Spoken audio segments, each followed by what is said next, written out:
Ya, selamat sore pemirsa, dimanapun Anda berada. Kita lanjutkan dialog spesial kita bersama Kepala Balai Veteriner Lampung dengan Bapak Dr. Hewan Hasan Abdullah Sanyata dengan tema upaya Balai Veteriner Lampung mengatasi wabah PMK di Provinsi Lampung. Di sesi pertama sudah banyak hal yang disampaikan oleh Pak Dr. Hewan Hasan Abdullah Sanyata terkait dengan virus PMK ini. Kita lanjutkan pemirsa. Pak Dr. Hewan Hasan, ini yang menarik ini tadi seperti Pak Dr. Hewan Hasan katakan, manusia itu hanya perantara.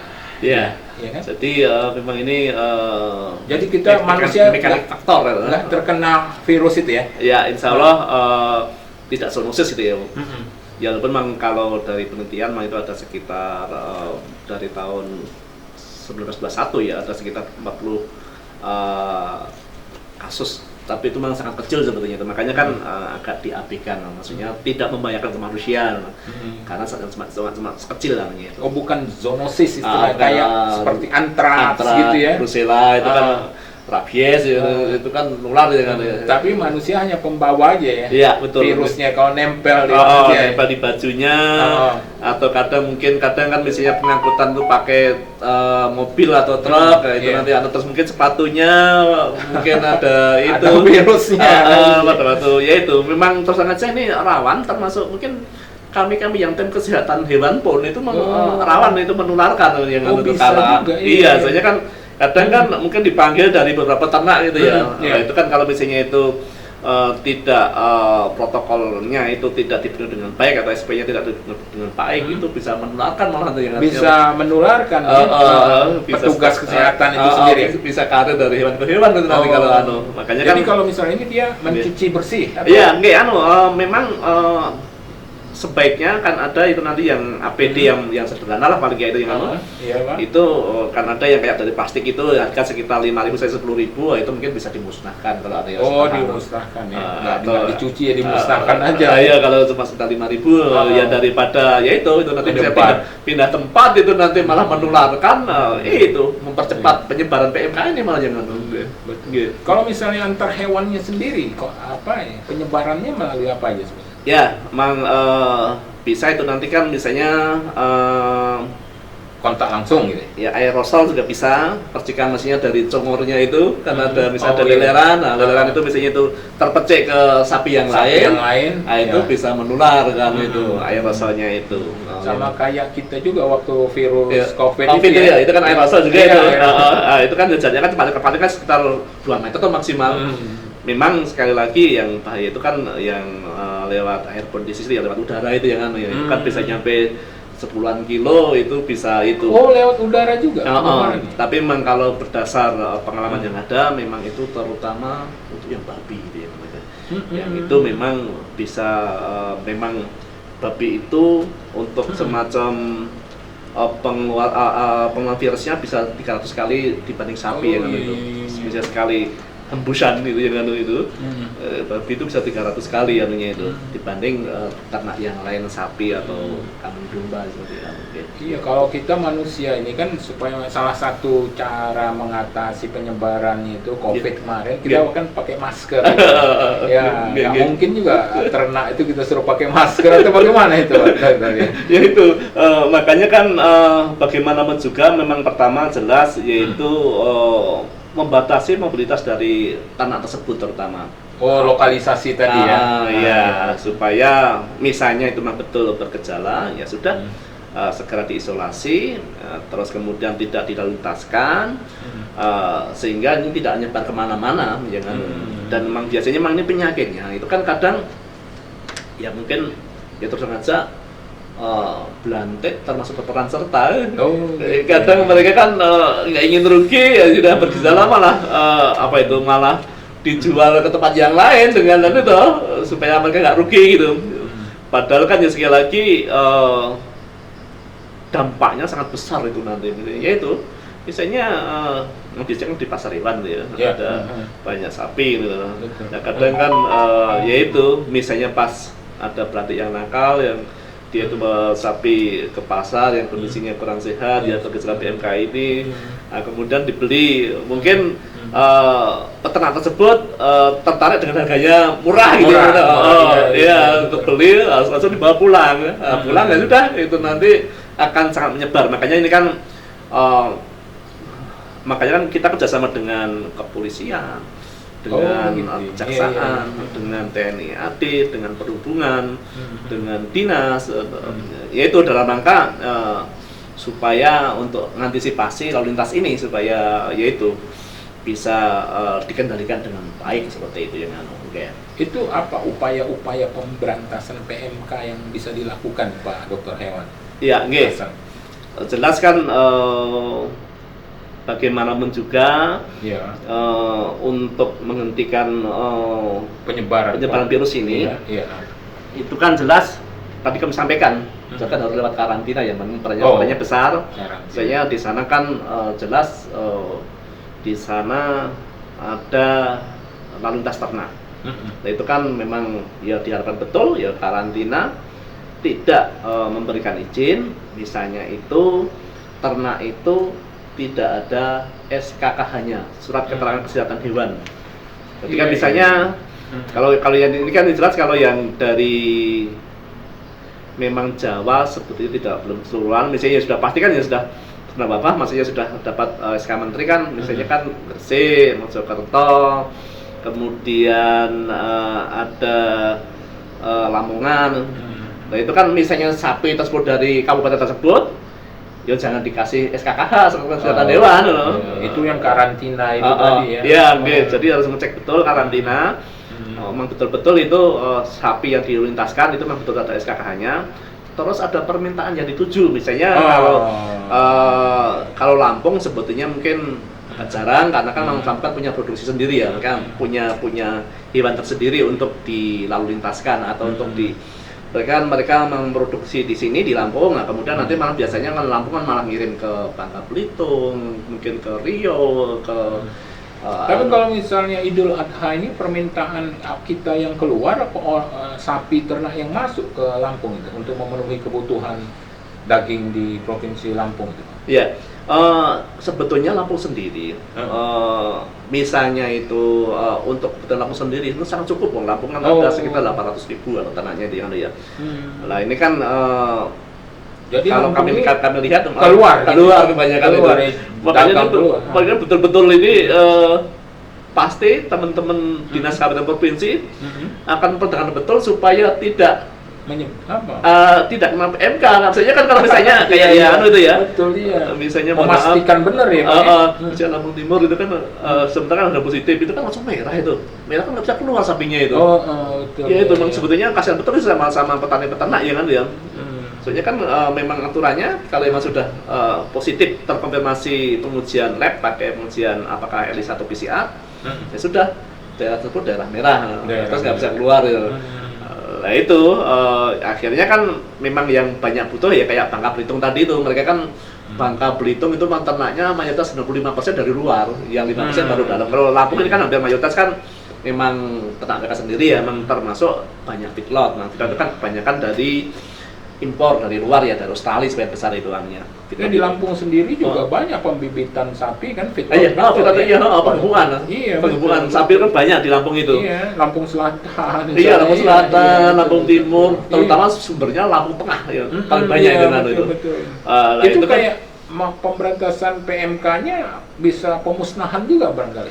Pak Dokter. Ini alhamdulillah kalau yang feedlot itu mereka sudah sempat ketat itu anunya itu. Untuk semacam biosecurity-nya ya. Biosecurity ya. Memang betul-betul pasti mereka memang berusaha betul supaya tidak PMK ini masuk. Jelas ya caranya yaitu tidak boleh ada sapi dari luar masuk. Kalau mereka kan misalnya sudah punya proses sendiri ya. Jadi ya termasuk mungkin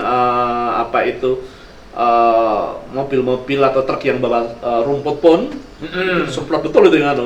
Gitu ya. Soalnya kan takutnya itu waktu di jalan itu kena virus atau truknya atau itu nanti bisa nyebar ke makanya kan pada masuk ke farm mereka itu pasti sudah disinfektan ya kan.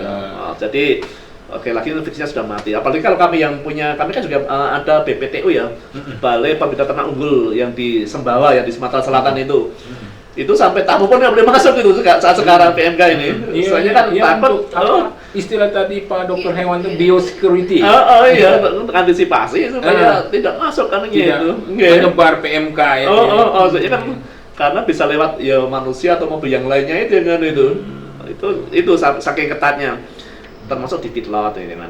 Memang yang ketantangan ini selagi untuk yang peternak biasa ini yang itu yang mungkin yang notabene ya mungkin punya 2 sampai 5 ekor, yang mungkin biosecurity-nya mungkin kurang ketat. Nah, ini kan memang ada peluang untuk bisa terpapar virus ini, PMK ini. Tapi ya mungkin dengan komunikasi, informasi dan edukasi ke masyarakat tersebut, ya mereka mudah-mudahan mentaatin betul sehingga sekali lagi virus tersebut tidak masuk ke kandang mereka. Itu dengan sekali lagi ya sudah sekarang ya misalnya biasanya itu digembalakan di ladang ya sudah sekarang nggak usah digembalakan di ladang, kandang saja supaya biasa takutnya kan kalau di ladang nanti takutnya itu kan misalnya kalau ada virus lewat itu bisa terpapar ternak lain termasuk truk yang bawa untuk misalnya itu kan bisa terpapar itu ya. Akhirnya sudah sementara di lokasi masing-masing terus ya rajin lah disemprotin paling nggak bisa pagi sama sore gitu ya kan supaya sekali lagi supaya tidak masuk ke kandang mereka gitu. Pak Dokter Hewan Hasan ini kalau di Lampung sendiri tadi kan Pak Dokter Hewan katakan ada daerah-daerah Lampung Timur ini kalau apa yang merah yang ini gimana PMK di Lampung jadi tadi kami sampaikan memang kewajiban kami ini kan kami UPT ya di Prasal Teknis dari Dijen Peternakan dan Kesehatan Hewan dan Pertanian. Kami kan Pivot Lampung wilayah kerja kami yang tadi kami sampaikan jadi Lampung, Sumatera Selatan, Bengkulu sama Bangka Belitung. Nah itu kan kami pasti akan memonitor dari 4 wilayah tersebut. Provinsi tadi. Apalagi yang Lampung gitu ya. Yaitu. Nah, kami kan akan dapat laporan-laporan terutama biasanya lewat Isignas itu. Lewat Isignas, itu nanti biasanya akan dilaporkan. Nah, nanti kan kami langsung baca, wah ada laporan ini. Nah, langsung nanti kami kan hubungi teman dinas. Gimana nih? Ini betul seperti itu. Nah, terus yaitu ini gimana mau sampelnya mau dikirim langsung atau tim kami yang harus terjun. Nah, biasanya kan ya rata-rata kan ada teman-teman medik yang di dinas ya. Ya sudah, aja lah kami yang ngirim. Nah, dan nanti kan langsung diambil sampelnya yang tadi yang lewat yang air liur tadi, lewat racanya, lewat darah, serum itu diambil men-swab kayak yang kita COVID itu. Dimasukkan di VTM, kemudian dikirim ke tempat kami. Itu nanti misalnya sampel itu datang sore, insya Allah pagi sudah kami uji, nanti sore lagi sudah keluar hasil ujinya. Nah itu kan biasanya kalau kami karena ini sangat riskan, itu hasil ujinya itu misalnya positif, pasti hasil uji tersebut itu kami infokan langsung ke kepala dinasnya. Kepala dinas tempat kepala dinas yang itu tolong ini hasil ujian sudah keluar hasilnya positif supaya nanti tidak bergejolak di lapangan tolong diminit betul hasil uji ini soalnya ya itu kadang kan banyak yang goreng-goreng gitu loh yang akhirnya itu pada resah yang akhirnya kan petani-peternak mereka pada ketakutan panik selling akhirnya pada dijual gitu dengan harga murah akhirnya itu. Apalagi Lebaran Idul Adha ini bisa bahaya ya. Itu kita harus curiga juga kalau misalnya sapi ternak yang dijual dengan harga murah gitu ya Pak Dokter Hewan. Sekali lagi ini kan yang sangat terdampak ini kan petani-peternak kita. Sebetulnya kan hari raya ini kan sebetulnya kan masa panen mereka sebetulnya. Betul. Dengan harga yang lumayan baik gitu. Nah ini dengan adanya PMK ini kalau misalnya mereka itu tidak bisa mengendalikan dengan baik, mereka ketakutan, akhirnya mereka jual dengan harga murah. Nah itu kan yang harapan untuk menerima memperoleh untung itu akhirnya malah buntung gitu nanti karena PMK ini. Padahal sekali lagi tidak usah panik. Ini memang sebagian besar kok dari misalnya kayak yang di Bangka Tengah itu. Memang mereka ratusan, tapi alhamdulillah hampir 80% sudah pada sembuh kok rata-rata. Jadi tergantung dia dikasih vitamin, dikasih misalnya yang yang apa itu yang suhunya tinggi dikasih analgesik, atau mungkin kalau antibiotik memang itu harus langsung tim medik atau paramedik ya. Terus mungkin teracanya itu disemprot pakai disinfektan, itu rata-rata sembuh rata-rata. Jadi memang ini tidak mematikan. Memang sekali lagi memang sembuhnya sembuh, tapi memang masih anunya itu masih karier, masih jadi sapi tersebut walaupun sembuh itu masih ada virusnya yang ada potensi untuk bisa menularkan. Makanya kan memang kalau kami sih berharap betul sapi-sapi yang sudah positif kena PMK itu ya kan setelah disembuh lebih baik ya sudah disembelih saja, jangan diteruskan untuk dikembangbiakkan. Soalnya ini masih karier, itu masih ada peluang untuk menularkan sapi yang lain. Nah, sebetulnya kalau pasnya kayak misalnya kayak yang Jepang, kayak Inggris itu kenal langsung stepping out atau apa itu kalau mereka iya, kalau Jepang itu ada kasus mereka bisa langsung 300.000 stepping out. Nah, tempat kita memang ya yang dengan ya itu kita negara berkembang, ya anggaran kita juga terbatas, ya akhirnya kan ya pakai moderat ini. Nggak bisa. Kalau di Provinsi Lampung khususnya kabupaten kota ini daerah-daerah merah dan ini, tapi nanti kita lanjutkan Pak Dr. Hewan Hasan pada sesi ketiga ya. Siap. Ya pemirsa Tegar TV dimanapun Anda berada, nih menarik pembicaraan kita mengenai penyakit mulut dan kuku yang mewabah baik termasuk di Provinsi Lampung. Kita akan lanjutkan pemirsa dialog kita pada sesi berikutnya. Jangan kemana-mana pemirsa, tetap di Tegar TV.